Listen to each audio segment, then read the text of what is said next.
ఎన్నికల ప్రచారానికి ఇంకా 2 రోజులు మాత్రమే గడువు ఉండటంతో పలు పార్టీల నాయకులు ప్రచారాన్ని హోరెత్తిస్తున్నారు.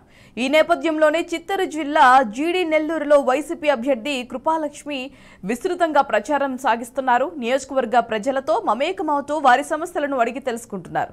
జీడి నెల్లూరుకు డిప్యూటీ సీఎం నారాయణస్వామి ఎంతో కృషి చేశారని, ఆయన వారసురాలిగా అదే స్థాయిలో అభివృద్ధికి కృషి చేస్తానని కృపాలక్ష్మి అన్నారు. సీఎం జగన్ చేసిన అభివృద్ధే తమను గెలిపిస్తుందని అన్నారు.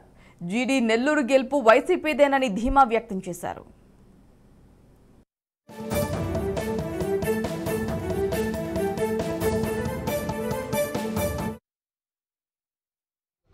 ఎక్కడికి వెళ్ళినా జగనన్న పథకాలు ప్రజల్లో బాగా స్థిరస్థాయిగా నిలిచిపోయింది.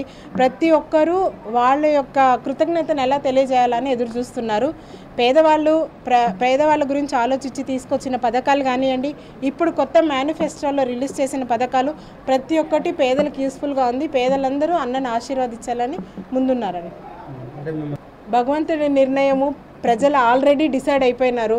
ఎవరెవరిని ఓడిస్తారు, ఎవరెవరిని ఆశీర్వదిస్తారని దేవుడు నిర్ణయించినారు. వాళ్ళు ఎన్ని చేసినా వాళ్ళ మేనిఫెస్టోలో అయితే ఏం లేదు.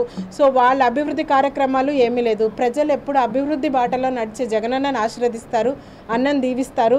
తప్పకుండా మంచి మెజారిటీ నాకు ఇప్పించి జీడి నెల్లూరుని నేను కానుకగా సీఎం గారికి ఇస్తానని మనస్ఫూర్తిగా తెలియజేస్తున్నాను. చాలా అద్భుతంగా ఉంది స్పందన అనేది. అసలు నేను నేను ఇప్పుడే డైరెక్ట్ పాలిటిక్స్కి ఎంటర్ అవ్వడము, మా నాన్నగారు చేసిన సర్వీస్ కానివ్వండి, అభివృద్ధి జగనన్న ద్వారా ఇప్పుడు కార్వేట్ నగరంలో ఎంపీపీ గారు ఉన్నారు, ప్రెసిడెంట్ గారు ఉన్నారు, సర్పంచ్ గారు ఉన్నారు. వీళ్ళందరూ అభివృద్ధి కార్యక్రమాలన్నీ మా నాన్నగారి ద్వారా జగనన్నని అడిగి మొత్తం అభివృద్ధి కార్యక్రమాలన్నీ మా నాన్న చేశారు.